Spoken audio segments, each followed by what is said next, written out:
Once upon a time there lived a lion in a dense forest. While he was sleeping by resting his head on his big paws, a tiny little mouse was running across a tree. The mouse unexpectedly fell on the lion's mane and started playing around. This woke up the lion and he led his huge paws angrily to the tiny mouse to kill her. The poor mouse begged the lion to spare her this time and she would pay him back on some other day.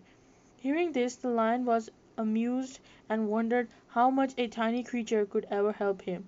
But he was in a good mood, and in his generosity he finally let the mouse go.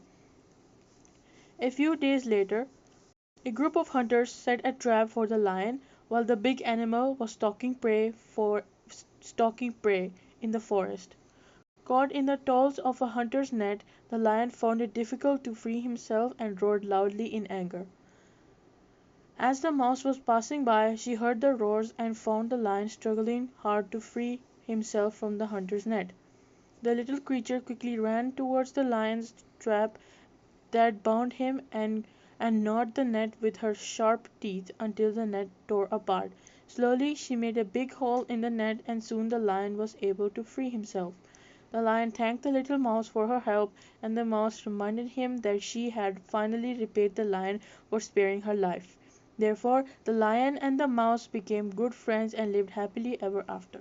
Moral of the story: do good, have good.